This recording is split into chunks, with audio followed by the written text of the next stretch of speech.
저는 강정우 올해 39입니다. 지금은 외동딸을 키우며 살아가고 있는 어쩌면 평범한 가장일지도 모르겠습니다. 제 인생에 이혼이라는 단어가 처음 붙었던 건 지금으로부터 4년 전이었습니다. 첫 번째 결혼은 아주 조용히 그러나 깊은 상처를 남긴 채 끝이 났습니다. 전처는 아이가 태어난 뒤부터 달라졌습니다.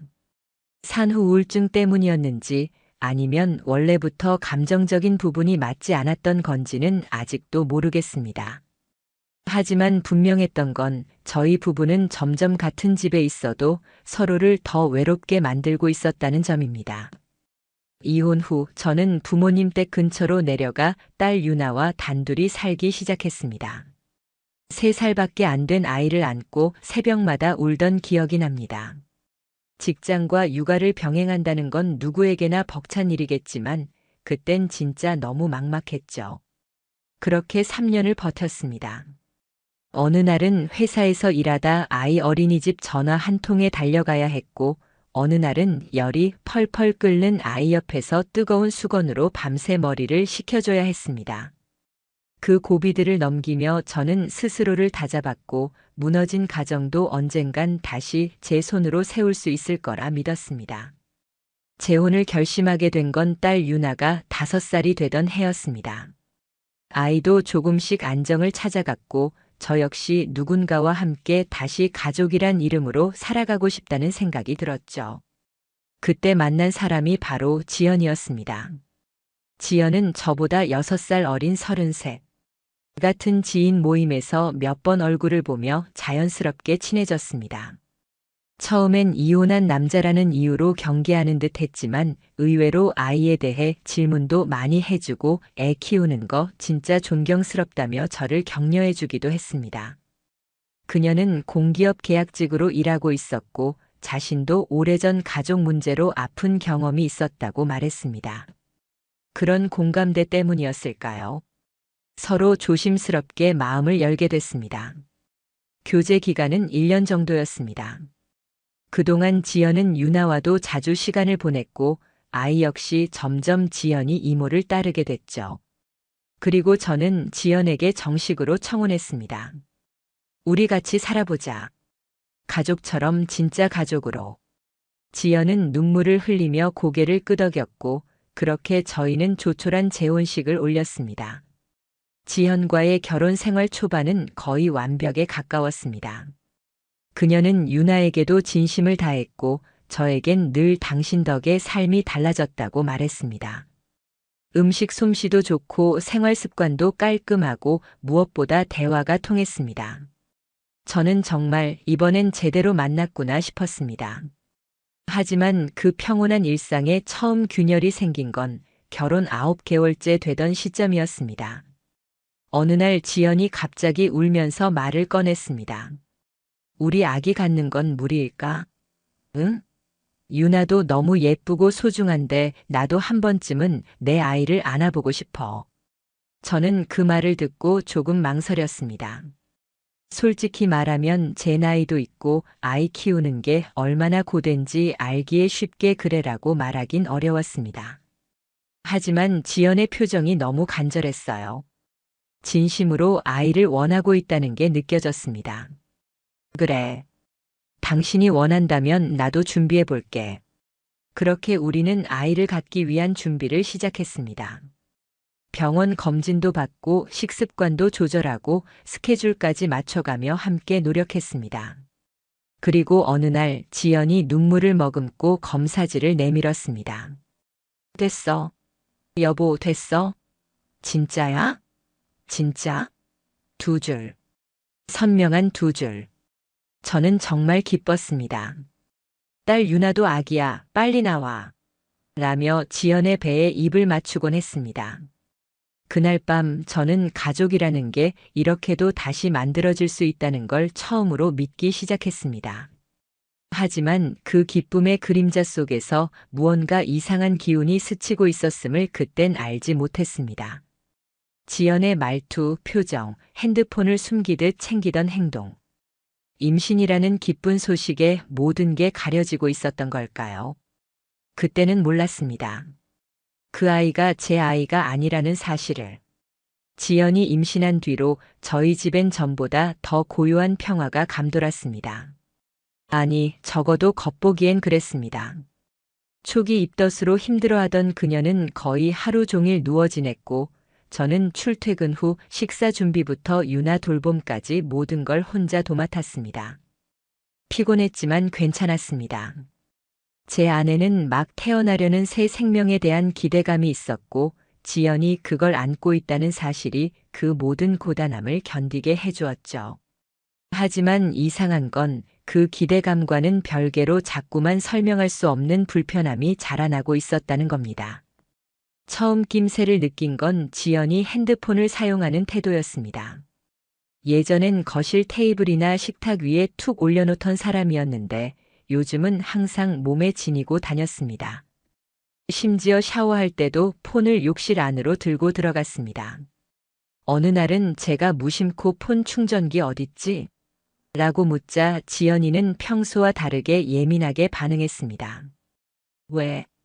왜 갑자기 그걸 물어봐? 그냥 내 폰 배터리 없어서. 저는 그날 처음으로 지연의 얼굴에서 경계심을 보았습니다. 그 순간 이전에도 있었던 그녀의 행동 하나하나가 머릿속에서 조각처럼 이어졌습니다. 출퇴근 루틴이 바뀌었고 전보다 외출이 많아졌으며 정기검진도 어느 순간부터 혼자 가고 싶다고 말했습니다. 그럼에도 불구하고 저는 제 의심을 불안이라고 합리화했습니다. 예민해졌겠지. 임신 중이니까. 호르몬 때문일 거야. 하지만 그 불안을 잠재우기엔 너무 많은 것들이 어긋나고 있었습니다. 지연은 자주 핸드폰으로 통화했습니다. 밤늦은 시간에도 말이죠. 제가 거실에 있다가 방에 들어가면 통화는 곧 끊기거나 갑자기 엄마랑 통화했어라며 웃는 얼굴로 맞이했습니다. 그 말이 사실이길 바랐습니다. 하지만 제 머릿속에선 그 말보다도 그녀의 표정이 더 오래 남았습니다. 거짓말을 하고 있는 사람의 얼굴. 알고 계시죠? 가까운 사람이기 때문에 더 확실히 느껴지는 그 미묘한 어색함. 그게 자꾸만 떠올랐습니다. 며칠 후, 퇴근 후 거실에 앉아 있었을 때였습니다. 지연이 출입문 비밀번호를 바꿔달라고 하더군요. 응? 갑자기 왜? 불안해서. 요즘 이상한 뉴스 많잖아. 그래도 우리 집 비번 유나도 외우고 있는데 좀 불편하지 않아? 당신이 있잖아. 당신이 열어주면 되잖아. 그 말투는 가볍게 웃으며 한 말이었지만 그 말 뒤에 뭔가 숨기고 있다는 느낌이 들었습니다. 지연은 언제부터인가 혼자만의 공간을 확보하고 싶어 했고 그게 단순한 편안함을 위한 게 아니라 숨길 무언가를 위한 거라는 의심이 자꾸만 들었습니다. 그날 밤 저는 처음으로 지연의 핸드폰을 몰래 보려고 시도했습니다. 욕실에 들어가 있던 틈을 타 화장대 위에 놓인 그녀의 휴대폰을 집었습니다. 하지만 잠금 화면엔 지문과 얼굴 인식이 설정되어 있었습니다. 전에도 안 그랬는데 왜 이제 와서 이중 잠금을? 그때 저는 그 행동이 얼마나 제 마음을 갉아먹었는지 느꼈습니다. 한 사람을 믿고 결혼한 제가 이제는 그 사람의 전화 하나 제대로 확인하지 못하는 처지라는 것. 그저 슬펐습니다. 며칠 후 의심을 확신으로 바꿔줄 일이 생겼습니다. 지연이 깜빡 두고 나간 외투 주머니에서 영수증 하나가 나왔습니다. 고급 호텔. 지지난주 수요일 오후 3시. 그날 지연은 분명히 산부인과 진료가 있다고 말했던 날입니다.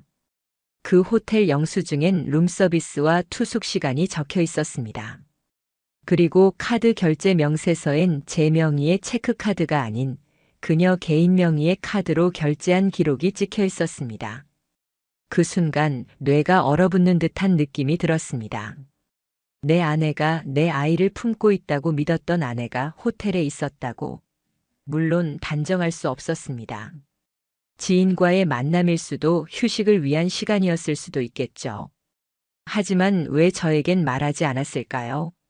왜 산부인과라는 거짓말을 해야 했을까요? 그날 밤 저는 침대에 누운 채 처음으로 아내의 뱃속 아이가 제 아이가 아닐 수도 있다는 생각을 했습니다. 말도 안 되는 소리 같지만 지연의 모든 행동이 그 가능성을 밀어붙이고 있었습니다. 거짓말, 은폐, 비밀번호 변경, 호텔 영수증. 임신을 기뻐했던 그 감정들이 하나씩 하나씩 뒤집히고 있었습니다. 그때부터 저는 한 가지 결심을 하게 됩니다. 확인하자. 이 의심이 내 불안인지 아니면 진짜 현실인지. 그날 이후 저는 하루하루가 지옥이었습니다. 거짓말처럼 웃는 지연의 얼굴, 아이를 안고 동화책을 읽어주는 모습, 아침마다 저에게 당신 덕분에 행복해라고 말하는 그녀의 목소리. 그 모든 장면들이 이제는 거짓이라는 한 단어로 지식여졌습니다. 하지만 증거는 아직 부족했습니다. 지연은 여전히 모든 걸 감췄고 제게 착한 아내 역할을 그만두지 않았습니다. 제가 할 수 있는 건 조용히 움직이는 것뿐이었습니다. 저는 가장 먼저 그녀의 외출 일정을 기록하기 시작했습니다. 평소 산부인과 다녀온다는 날, 지인과 카페 간다는 날, 산책하고 온다는 날. 그 날짜들을 제 다이어리에 써두고 카드 사용 내역과 비교했습니다. 그리고 놀라운 사실을 발견했습니다. 그녀의 병원 예약 시간과 호텔 결제 시각이 정확히 겹쳐 있다는 것. 그녀는 병원을 간 게 아니었습니다. 적어도 그날들엔. 결정적 단서는 집 근처에서 확보하게 되었습니다. 지연이 하루는 회사 미팅이 있다며 말을 할 때였습니다. 저는 직장에서 조퇴하고 조용히 그녀를 따라 나섰습니다. 지연은 지하철을 타고 도심으로 향했고 잠시 후 강남의 한 빌딩 안으로 들어갔습니다. 저는 근처 카페에서 기다렸고 약 40분쯤 뒤 그녀가 한 남성과 함께 나왔습니다. 남자는 40대 초반 고급 정장 차림, 지연과는 익숙한 사이처럼 보였습니다. 둘은 건물 앞에서 자연스럽게 택시를 잡아탔고 그때 제 심장은 미친 듯이 뛰고 있었습니다. 택시가 멈춘 곳은 호텔. 지연은 들어가며 그 남자의 팔을 자연스럽게 잡았습니다. 전 그 장면을 떨리는 손으로 카메라에 담았습니다. 줌이 흔들리고 제 입김이 마이크에 스치며 숨소리가 녹음되었지만 상관없었습니다. 그 장면만으로도 충분했습니다.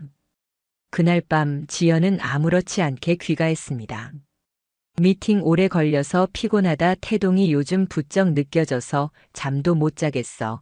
이제 당신만 믿고 갈게. 그녀의 모든 말이 이제는 연기처럼 들렸습니다. 다음 날 저는 산부인과에 전화를 걸었습니다.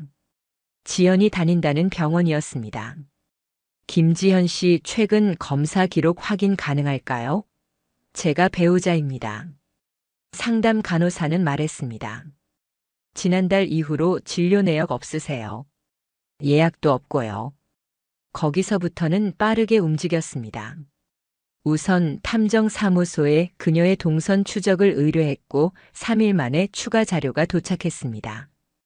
주중 특정 요일에 반복되는 호텔 방문, 같은 남성과 동반 입장, 차량 탑승 시 여성이 먼저 내려 주변을 살피는 행동, 그리고 결정적으로 호텔 로비 CCTV 캡처 화면 지연이 남성에게 팔짱을 끼고 웃는 장면. 저는 그 자료를 USB에 담아 증거용으로 보관했습니다. 그리고 마지막. 저는 산부인과를 통해 비밀리에 DNA 샘플링을 요청했습니다. 정확히는 아이 출산 전 태아 DNA 검사였습니다. 법적으로 동의가 필요한 사항이기에 내 아이가 맞는지 확인이 필요하다는 사유를 제출했고 병원 측은 조심스럽게 동의서를 작성하도록 도와주었습니다. 검사 결과는 10일 후 나왔습니다. 결과지엔 이렇게 적혀 있었습니다. 부와 태아 간 유전자 일치율 없음. 순간 눈앞이 하얘졌습니다. 그 밤 저는 거실에 홀로 앉아 노트북을 켜고 USB를 꽂았습니다. CCTV 영상, 탐정 리포트, DNA 결과서, 지연의 거짓 일정표. 이걸 왜 모으고 있나 싶었습니다. 어쩌면 아직도 혹시 내 착각이 아닐까, 그냥 오해였으면 좋겠다는 마음이 어디엔가 남아 있었던 거겠죠. 하지만 아닙니다. 이젠 말할 수 있었습니다. 저 아이는 제 아이가 아닙니다. 다음 날 지연이 거실로 나왔을 때 저는 테이블 위에 결과지를 꺼내 놓았습니다. 그녀는 눈을 동그랗게 뜨고 말했죠. 이게 뭐야? 내가 품고 있는 애. 내 애 아니래.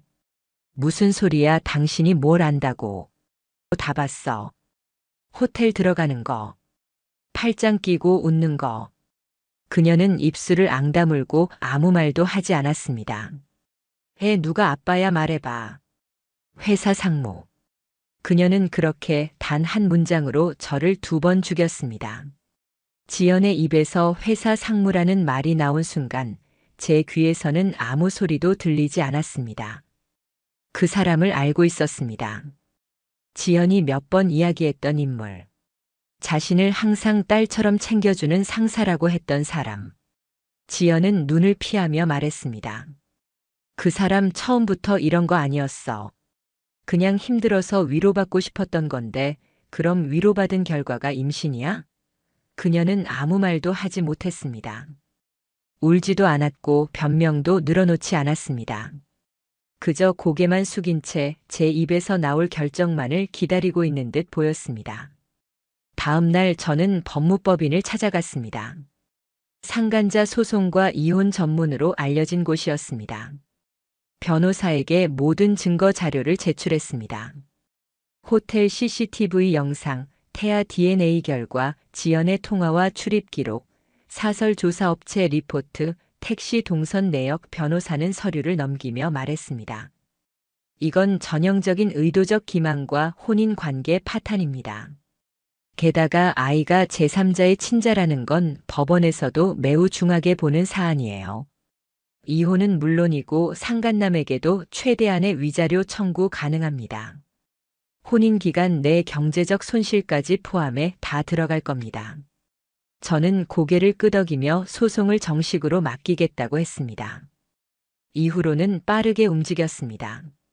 첫 번째로 지연에게 이혼 통보 내용 증명을 보냈고, 같은 날 상간남 김상무 앞으로도 상간행위에 따른 손해배상 청구 예고 공문이 송달됐습니다. 그날 밤 지연은 제게 무릎을 꿇었습니다. 여보, 이렇게 끝내지 말아줘. 한 번만, 나 정말 잘못했어. 저는 조용히 그녀에게 말했습니다. 넌 끝났어. 나랑, 유나랑, 이 집이랑. 다시는 돌아올 수 없어. 그리고 그 순간부터 전 단 한 번도 그녀의 눈을 바라보지 않았습니다. 며칠 후 상간남 쪽에서 먼저 연락이 왔습니다. 이현우 씨 맞으시죠? 좀 대화가 가능할까요? 법원에서 하시죠. 아니, 그게 제가 일부러 그런 건 아니고, 그럼 실수였다고 주장해 보세요. 법원에선 그런 얘기 좋아하니까. 그렇게 말하고 전화를 끊었습니다. 김상무는 곧 회사에 소문이 퍼졌고 감사팀이 내사에 착수했습니다. 업무 시간 외 외부 여성과의 사적 접촉, 법인카드 사적 유용 정황까지 함께 얽히면서 그의 위치는 점점 불안해졌습니다. 지연도 정신적으로 무너져갔습니다. 집 안에서 멍하니 앉아있는 시간이 길어졌고 가끔 중얼거리듯 말하곤 했습니다. 왜 이렇게까지 해야 돼? 하지만 저는 대꾸하지 않았습니다. 며칠 뒤 딸 유나가 제게 물었습니다. 아빠, 지연이 이모 어디가? 저는 아이에게 말했습니다. 이모는 잠깐 멀리 있어야 돼.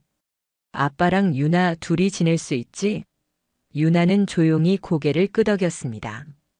그리고 작은 목소리로 말했습니다. 나는 아빠만 있으면 돼. 그 순간 저는 울고 싶었습니다. 하지만 울지 않았습니다. 이젠 지켜야 할 이유가 더 분명해졌기 때문입니다. 법원에 제출한 위자료 청구 소송은 약식 심리 후 정식 재판으로 넘어갔습니다. 김상무는 변호사를 통해 해당 관계는 양측 합의였고 남편에게 위자료를 지급할 사안은 아니다라며 부인했습니다. 하지만 태아의 DNA 결과, 호텔 방문 영상, 회사 사내 메신저 대화 내역까지 확보되면서 그의 주장은 무너지기 시작했습니다. 재판부는 첫 기일에서 피고 측의 혼인 파탄 책임 없음 주장 기각, 추가 증거 요구 없이 심리 진행을 명시했습니다. 지연은 결국 친정으로 돌아갔고 그 후로 한 번도 집으로 돌아오지 않았습니다. 그녀의 가족은 중간에 연락을 해와 혹시 아이만이라도 친딸처럼 받아줄 순 없겠느냐고 물었습니다. 하지만 저는 단호하게 말했습니다. 제 가족은 제 아이와 저 딱 둘뿐입니다. 이혼 소송과 상간자 위자료 청구 소송은 약 석 달간의 준비를 거쳐 최종 판결 선고 기일을 맞이했습니다. 그날 저는 양복을 차려입고 법원에 들어섰습니다. 비로소 모든 것이 정리되는 마지막 날이었습니다. 법정에선 지연과 상간남 김상무도 나와 있었습니다. 지연은 창백한 얼굴에 눈빛이 망가져 있었고 김상무는 고개를 빳빳이 들고 앉아 있었지만 손끝이 떨리는 걸 저는 분명히 보았습니다. 판결은 비교적 간결하게 내려졌습니다. 피고는 원고 이현우에게 정신적 손해에 대한 위자료로 금 5천만 원을 지급하라. 피고 김지연은 혼인 중 제3자와의 불륜으로 가정을 파탄에 이르게 한 책임이 인정되므로 혼인 해소와 동시에 친권 및 양육권은 원고에게 단독 부여한다. 양육비는 피고 김지연이 월 60만 원씩 지급할 것을 명한다. 법정이 조용해졌습니다. 지연은 눈을 감았고 김상무는 뒷덜미를 감싸쥐었습니다. 저는 그들을 향해 단 한마디도 하지 않았습니다. 왜냐하면 이 순간은 그들이 스스로 무너지는 시간이었으니까요. 판결 이후 김상무는 회사로부터 정직 3개월 징계를 받았고 이어 사내 감사 결과 법인카드 사적 유용이 드러나 퇴직 처리됐다는 얘기를 들었습니다. 그의 가족은 언론에까지 퍼진 이 사건으로 사회적으로 큰 타격을 입었고 이혼 소송을 따로 진행 중이라는 말도 전해졌습니다. 지연은 판결 직후 연락을 끊었습니다. 친정 부모님이 대신 연락을 해왔습니다. 우리 딸 지금 많이 힘들어해. 그래도 아이 문제만큼은 저는 조용히 말했습니다. 아이 문제는 법이 정리했습니다. 이제 더 이상 직접 연락하지 마세요. 이후 지연은 양육비를 단 한 번도 납부하지 않았고 저는 소득 압류를 신청했습니다. 그녀는 현재 아르바이트와 단기 계약직을 전전하며 경제적으로도 심리적으로도 완전히 무너진 상태라고 들었습니다. 그녀가 임신했던 아이는 출산 후에도 김상무가 책임지지 않았고 결국 혼자 키우고 있는 것으로 확인됐습니다. 반면 저는 조용히 차분히 삶을 회복했습니다. 유나와 단둘이 사는 집은 더 이상 적막하지 않았고 오히려 더 따뜻해졌습니다. 매일 아침 유나가 아빠 도시락 싸줘라고 말하는 목소리가 이제 제 삶의 알람이 되었습니다. 처음엔 무너진 가정을 혼자 다시 세운다는 게 두려웠지만 이제는 확신할 수 있습니다. 내가 잃은 것은 사람 하나지만 지킨 것은 딸의 삶과 내 존엄이었습니다. 마지막으로 하고 싶은 말이 있습니다. 불륜은 감정의 탈을 쓴 폭력입니다. 그 폭력은 가족을 찢고 아이를 울리며 한 사람의 인생을 모욕합니다. 하지만 절대 잊지 마십시오. 그들에게는 대가가 있고 그 대가는 반드시 돌아온다는 것. 저는 그 사실을 눈으로, 귀로, 서류로, 그리고 삶으로 증명했습니다.